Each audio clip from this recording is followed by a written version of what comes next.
42 ઈજાના નિશાન, ગાયબ થયેલા કપડા અને રસ્તા પર નગ્ન અવસ્થામાં ભાગતો 24 વર્ષનો યુવક.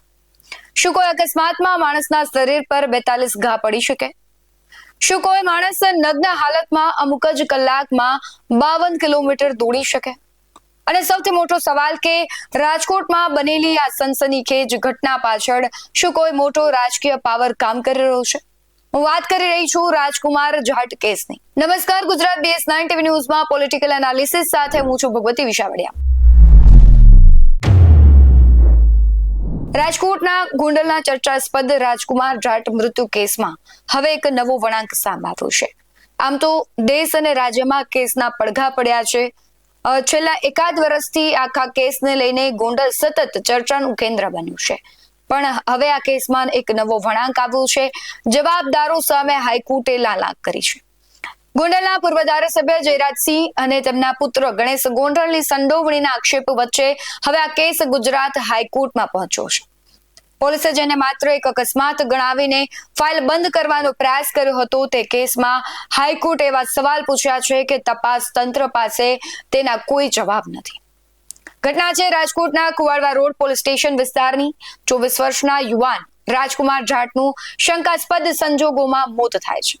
પોલીસ દાવો કરે છે કે આ માત્ર એક રોડ અકસ્માત છે, પરંતુ પરિવારજનોનો આક્ષેપ છે કે આ અકસ્માત નહીં પણ પૂર્વ આયોજિત ક્રૂર હત્યા છે. પરિવારનો સીધો આરોપ છે આ ઘટનામાં ગોંડલના પૂર્વ ધારાસભ્ય જયરાજસિંહ જાડેજા અને તેમના પુત્ર ગણેશ ગોંડલની સીધી સંડોવણી પર. સ્થાનિક પોલીસ રાજકીય દબાણ હેઠળ આવીને મોટા માથાઓને બચાવી રહી છે તેવો ગંભીર આક્ષેપ કરીને પરિવારે હવે આ કેસની તપાસ CBIને સોંપવાની માંગ કરી છે. આ સમગ્ર ઘટનાક્રમમાં ઘણા બધા CCTV સામે આવ્યા. સંપૂર્ણ CCTV નથી આવ્યા. ગણેશ ગોંડલના ઘરના આવ્યા. હાઈવે પર જે રાજકુમાર જાટ છે તે ચાલ્યો જાય છે તે CCTV આવ્યા છે. પરંતુ એ ઘટનાઓ બાદ ઘણા બધા સવાલો છે કે શું કામ તે નગ્ન અવસ્થામાં જતો હતો, તેના કપડા ક્યાં છે? શરૂઆતમાં જે CCTV આવે છે એમાં એ કપડા પહેરેલો દેખાય છે, ત્યારબાદ અચાનક કપડા ક્યાં ગાયબ થઈ જાય છે. અને અકસ્માત થયો હતો તો તેમના પરિવારજનોને 4 થી 5 દિવસ સુધી જાણ કેમ ન કરવામાં આવી? ઘણા બધા સવાલો છે અને હાઈકોર્ટે જે 4 સવાલો કર્યા છે તેના વિશે વાત કરીએ તો હાઈકોર્ટે કેસની તમામ ફાઇલોનો અભ્યાસ કર્યા બાદ સરકારી વકીલ સામે 4 એવા સવાલો મૂક્યા જેનાથી પોલીસ તપાસની તમામ પોલ ખુલી ગઈ છે. પ્રથમ સવાલ હતો, શું ગણેશ ગોંડલ અને મૃતક રાજકુમાર વચ્ચે અગાઉથી કોઈ ઓળખાણ હતી? બીજો સવાલ હતો, શું બંને વચ્ચે કોઈ જૂની દુશ્મનાવટ હતી? ત્રીજો સવાલ, મૃતક અને તેના પિતા શકમંદોના ઘરે શા માટે ગયા હતા અને ત્યાં ઘરમાં શું બન્યું હતું? અને ચોથો સૌથી ગંભીર સવાલ, મૃતક રાજકુમાર રસ્તા પર નગ્ન અવસ્થામાં કેમ ભાગતો દેખાયો? આ સવાલોના જવાબમાં સરકારી વકીલે સ્વીકારવું પડ્યું કે શકમંદો અને મૃતક વચ્ચે અગાઉ કોઈ ઓળખાણ નહોતી. બંને પિતા પુત્ર બહાર ઝઘડતા હોવાથી તેમને ઘરમાં બોલાવવામાં આવ્યા, પણ ઘરમાં અંદર શું થયું તે અંગે પોલીસ રિપોર્ટ મૌન છે. ચોંકાવનારા દાવો વચ્ચે પોલીસ તપાસ પર શંકાના વાદળો ઘેરાયા છે, કારણ કે અરજદાર પક્ષના વકીલે કોર્ટમાં જે દલીલ કરી છે તે સાંભળીને સૌ કોઈ ચોંકી ગયા છે. જો અકસ્માત હતો તો યુવકના શરીર પર 42 જેટલી ગંભીર ઇજાઓ ક્યાંથી આવી? યુવકના ઓરિજિનલ કપડા ક્યાં ગાયબ થઈ ગયા? કોઈ વ્યક્તિ નગ્ન હાલતમાં અમુક જ કલાકમાં 52 કિલોમીટર ચાલી કે દોડી કેવી રીતે શકે?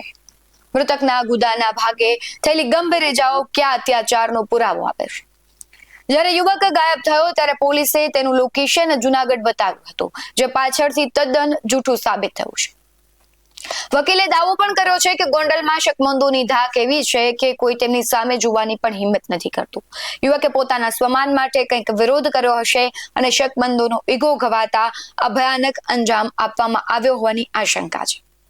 હાઈકોર્ટે પણ ગંભીર નોંધ લીધી છે કે યુવક નગ્ન અવસ્થામાં કેમ ફરતો હતો તે અંગે પોલીસનો CCTV રિપોર્ટ સંપૂર્ણપણે મૌન છે. કોર્ટની કડક વલણ બાદ હવે સરકારી વકીલ આ મુદ્દે DYSP કક્ષાના ઉચ્ચ અધિકારી દ્વારા તપાસ કરાવીને નવો રિપોર્ટ રજૂ કરવાની ખાતરી આપી છે. હવે આ કેસની આગામી સુનાવણી 25 ઓગસ્ટે યોજાશે. શું DYSPનો રિપોર્ટ સત્ય બહાર લાવશે કે પછી હાઈકોર્ટની આ કેસની તપાસ સીધી CBIને સોંપવામાં આવશે? તમારું આ મામલે શું માનવું છે? શું સ્થાનિક પોલીસ નિષ્પક્ષ તપાસ કરી રહી છે? કમેન્ટમાં જરૂરથી જણાવજો. બાકી આવા જ વધુ અહેવાલો સાથે ફરી મળતા રહીશું. તમે અમારી YouTube ચેનલને સબસ્ક્રાઇબ કરવાનું, અમને Facebook અને Instagram પર ફોલો કરવાનું ભૂલશો નહીં. બાકી નવી અપડેટ્સ મેળવવા માટે આપ જોતા રહો BS9 TV ન્યૂઝ. નમસ્કાર.